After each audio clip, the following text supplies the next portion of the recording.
Om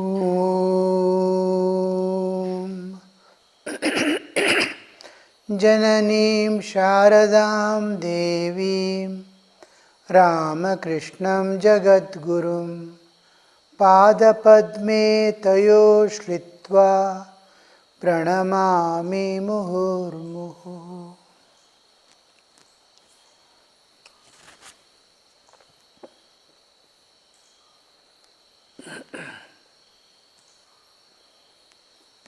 The next song Naren is singing,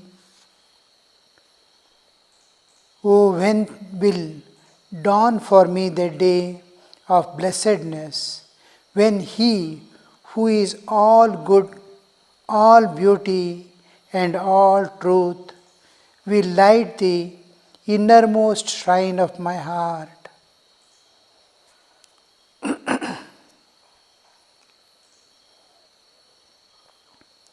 Longing is being expressed. After lot of sadhana, spiritual practices, we see at the end towards when the time for realization comes, the longing comes. Longing is the dawn. Immediately after that, the sun will rise. Irresistible pull towards God. Everything in this world becomes insipid. No taste for anything. Nice food, places of enjoyments, all become good health. Nothing the soul wants. It wants something eternal, total freedom from nature. And he is seeking that which nobody else can give or help him in any way. Each soul has to transcend the nature, all defects within, and reach that perfection. Alone is the journey, spiritual journey.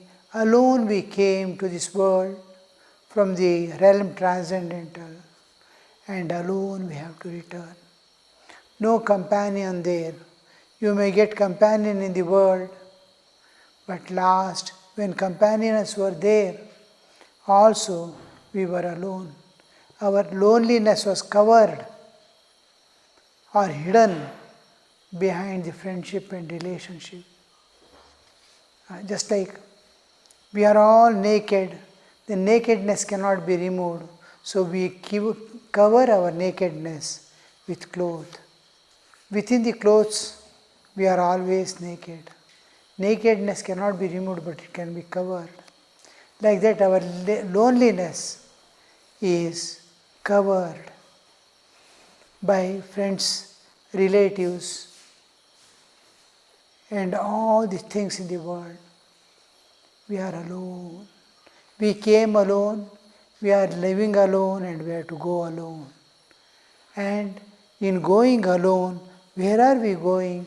Is towards Purna, where there is no alone. It is capital alone, from small a to capital A. Alone to alone. That alone is Purna. This alone is Alpa. Because of that Alpa, it longs to go beyond. And here, Naren is telling about what is that absolute, where he wants to go, where is the destiny, where is the destination, how to go. He is longing for. That awareness of the absolute is there in the mind. When will that dawn? Oh, when will dawn for me the day of blessedness, when He, here He refers to the Lord of the universe on one side and His impersonal aspect on the other side. Because the next what comes is He who is all good, all beauty and all truth. Can you understand what is this?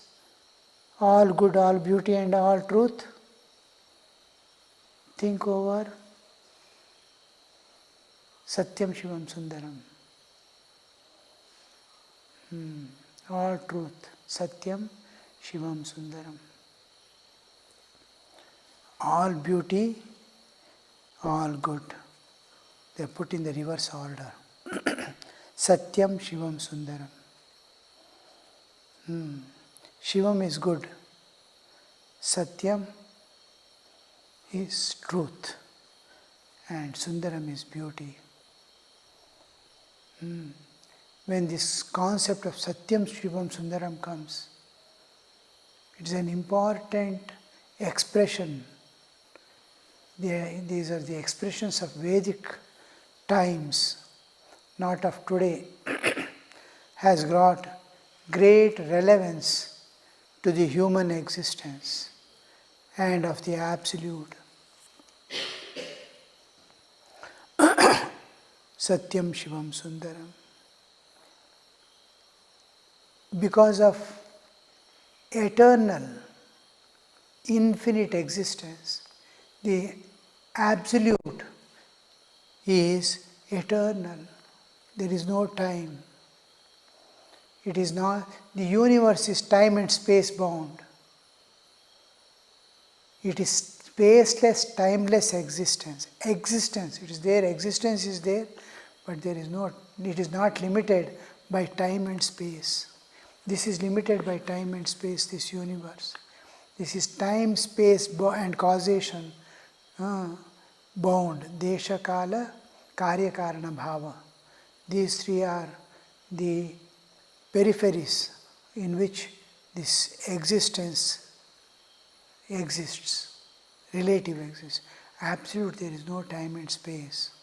It is eternal and it is infinite. There is nothing to limit it. There is no duality. Anything existing other than me is going to limit me. So there is no duality. It is one absolute, paripurna existence in which all the jivas and universe appear and disappear without affecting it. Just like, example, fire in space. Akasha gives room for fire to stay, exist, but fire doesn't burn the space. It remains in the space, it burns everything, but it cannot burn the space. Because space, fire comes after space. It cannot affect space. It cannot affect air. One tanmatra, when it descends from the other, it cannot affect it. It can merge in it. So here you see, like that, the universe appears from it, but universe cannot limit or affect it in by any way. So that absolute existence exists, it exists, but it is eternal and infinite. It is ocean of bliss. So it is called Sat. It is called Sat, existence, because there is no time, no space, it is eternal and unchanging. Eternal and unchanging. There is no change, it is not changing. It is not changing and it is eternal. Therefore it is called Sat. Satyam Shivam Sundaram Satyam. And it is auspicious, good. To whom? When the creation comes, it pervades and gives existence to all that exists. What is goodness? Goodness is a quality. Where do you see that quality? If there is quality in Brahman, it is no more Brahman. The qualified Brahman is called Ishvara. So, the manifestation, it manifests the universe. It brings all jivas into existence. The Shakti belongs to the Absolute, the Shakti which manifests the universe, allows the Shakti merges back in the Absolute, separates and becomes the universe. The Chaitanya pervades it and gives existence to it, but being unaffected by all that, it remains in its own glory, the Absolute. Because it is making all innumerable universes, countless universes, and all jivas in it to appear, remains an occasion. You are good because you allow others to live, others to exist, and never get affected by it. So, goodness here is the quality of making his own power manifest as the universe. I have some powers with me or some wealth with me. I am going to use for a particular purpose, and the purpose for which I am using, who is the beneficiary, is telling it is good. It is good is being told not by himself, not by his Shakti, but by the jivas they appear in the universe. After having realized God, the Satyam Shivam Sundaram concept appears after the universe has appeared and jivas have come into existence. It is Jaivik expression, the beings which come after realization. You understand? God alone is good. The Absolute alone, Satyam alone is good. Sat is existence, Satyam, Shivam, Sundaram. Shivam, it is auspicious, it is good. It is the only good. All else that appear along with this one gets contaminated. It divides into two, good and bad, and evil also appears in that. But what pervades it and makes it exist, a bad man is existing because the Chaitanya is pervading it. Nature is allowing all opposites to exist in this universe. Nourishing, flourishing, everything, doing everything, and remains unaffected. So there we see that goodness. Satyam, as we progress, we see all else is Maya. Everything is making me to forget God. And God alone is wanting me to remember Him. As we slowly progress towards God, we see all is meaningless. It was all a dream. What kind of dream was it? The world that I was seeing was erroneous. Each child to old man, including the realized souls, they see the same world. Each one has his own understanding of this universe. He's seeing a world, a child is seeing a world, a old man is seeing a world, each person is seeing a world of his own. With that world withdrawn, he sleeps, again projects it on the same world. She is like this, he is like this, this is like that is like that. Same, he superimposes on all and looks at this world, and again withdraws his world that he was seeing. The real world remains there. He has superimposed a world, this one on that. That he withdraws. He is my son, he is my enemy, all that he superimposes. And all that when he sleeps, he withdraws. The world as it is remains. Each one is seeing a world of his own and superimposing it on the real world, which is God. On the God, we are superimposing all our thinking, All our knowledge is superimposition of this world, including scientists. Their car or mobile, they're just superimposing on a few plastic pieces and certain things, combination. It is doing its work, and there is value, this, that, everything. And people say we cannot live without it. All this is superimposition. We are each one. This world which we are seeing is withdrawn. So, what is the world that he is seeing? Who is seeing the right world is the realized soul. What Jnani sees, what the Parama Bhakta sees after reaching God is the real world. After Narendra's Nirvikalpa Samadhi,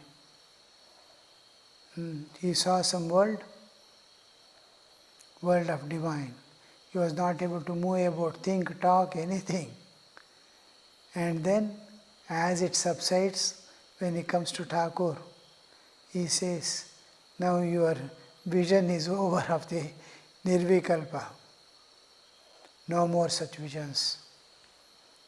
You will be far from the reality now to realize. Arjuna gets the Vishwarupa Darshana.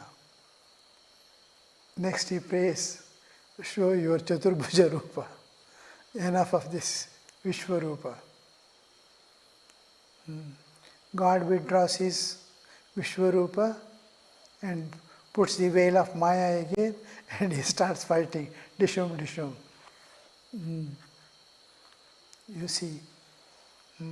So, the real, to independently act, independently think, independently see, we need a ego and a veil of Maya. Then we will understand what is that goodness means.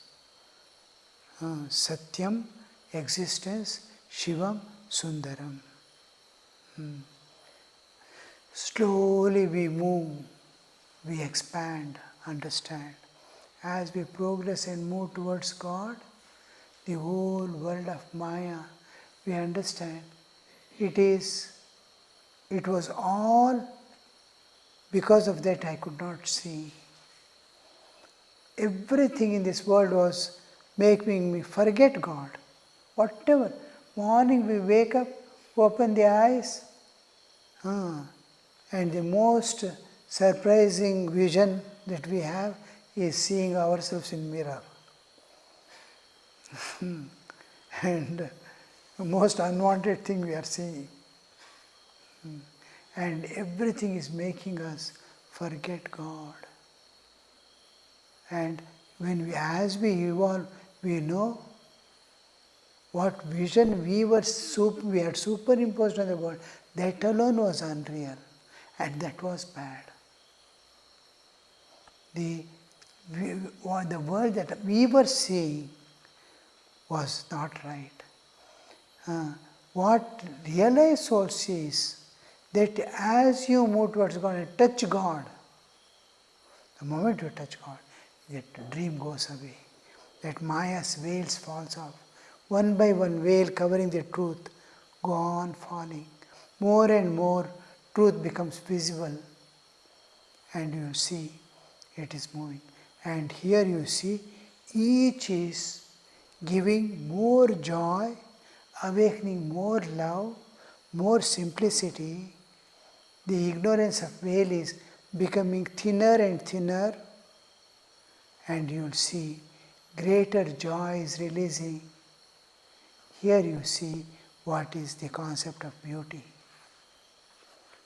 The whole, whatever you see and call this beauty in this world has its source. If small things of the world is beautiful, what would be the source of all that? The storehouse of beauty that God, what it could be. One day we were walking in the forest here. one red small worm we saw, like a velvet, red velvet, moving about. Somebody showed us, Swami, just look at that, how beautiful it is. And on the green leaf, that picture red, pure velvet like, it is moving about, and immediately I told this small beauty, you are appreciating. What would happen to you if you enter within and see the ranges of beauty higher and higher? You see from US, that photos we saw, Mother Radha's decorations in their house. What a beautiful way of presentation. Various aspects of Divine Mother. In the house they have variety of ornaments.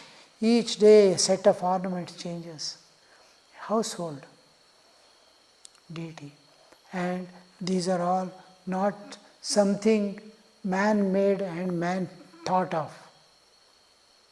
It exists already in nature, and it is the man who has gathered that and made it possible to give a rough picture of the beauty of that higher beauty of the Absolute. What Divine Mother would be, what that God would be, what is that beauty, can be glanced at least a glimpse of it, a taint of it, a remote iota of it is expressed in this world. All beauties you join together, mixed together, that beauty is just an iota of the beauty of the God. And once you capture that, nothing looks beautiful in this world. So this is what we see, the gems and all, shining gems. You will see the actual gems of the heavenly gems in the transcendental realm. Don't think the goldsmith and diamond polishers alone are able to do and have displayed in golden ornaments. There is before the creation comes into existence, all this appear in the Brahma's mind. Its remote reflection is what we see in this world. As we go higher and higher, from where it manifested, that source we start seeing in deeper and deeper aspects of that. So there we will understand what is that Satyam, Shivam, Sundaram. I was speaking, I don't know, yesterday or sometime, of the beauty of character. How beautiful is, suppose a man's skin beauty is, bodily beauty is skin deep. And last few classes before, I think. And a beautiful character, full of humility, full of love. His bodily existence may not be beautiful or handsome, but the inner layers that are covering, each one, beautiful character we say, beautiful behavior. All this beauty has a different understanding. It endears, it gives joy, it gives relief, it gives confidence. You can confide in that person. You can get something which is valuable in your life spiritual. Then finally comes the spiritual beauty. So beauty concepts goes on changing, and from person to person A thing which may be so beautiful may not be beautiful at all for another person. And when it is associated with certain persons, certain characters, certain things, it looks more beautiful. And for some people, the more beautiful objects destroy their beauty. Some nice ornaments or clothes some person wear, it may give beauty to some people, and for some people what beauty they have also may be lost because of that. So we can't to consider what is beautiful song, beautiful music, beautiful moods, state of minds. So beauty exists at all level, in all fields, if we can perceive and understand. And where from this beauty manifests is from the Atman. There is actually, when you see, everything is matter. Same matter, Panchamahabhutas, except that nothing is there. And what is beauty is seeing, the consciousness, Chaitanya is seeing beauty in that. That's why we say beauty is objective manifestation of the same self. I alone able to see a beauty in a beautiful thing. Other person may not accept it to be beautiful at all. So then we see beauty is what is perceived by the consciousness, Chaitanya. What are you aware of? What is the angle in which you are seeing a thing? So here Satyam Shivaswaram means we are going to the ultimate peak of all things. Goodness peak, ultimate peak. Satyam, existence, all these are Satya.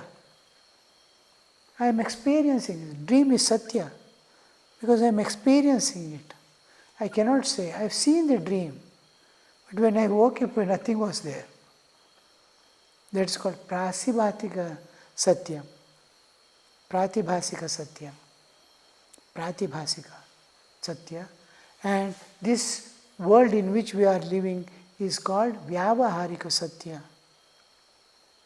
And beyond is the Paramarthika Satya. What would be Paramarthika Satya?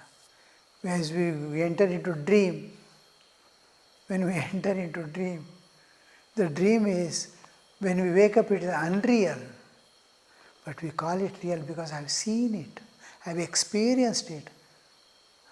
Because it is experienced, you can't say, I have not seen, it is false. If it was false, you could not have seen.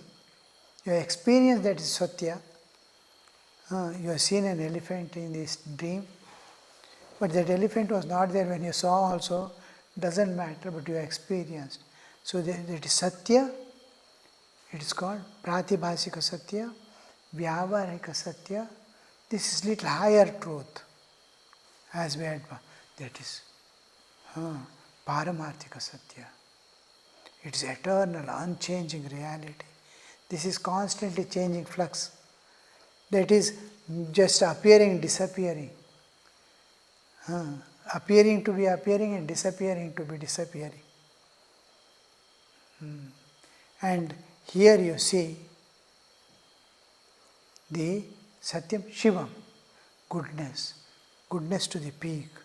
Everybody is good, but God's goodness has no comparison. Everything is beautiful. So many things are beautiful to us, but when compared to the beauty of God, it is like Paramarthika Satya and Pratibhasika Satya of the dream. What we experience here, beauty, and the beauty of God is uncomparable. So the Satyam Shivam Sundaram means they are the topmost peaks of the whole existence filled with it. So Narendra is telling Satyam Shivam Sundaram, Bhati Hridhi Mandire. It is shining in my heart. When will that day will come that I will be able to say that, experience that? I have heard of it, but I have not seen. Kamale kamalotpattihi shruyate na cha drishyate. Lotus appearing in lotus is heard but never seen. Satyam Shiva Samudra we have heard, but we have never seen what it is. So he is longing to see that. Om Shanti Shanti Shanti Harihi Om Tat Sat Shri Ramakrishna Panamastu.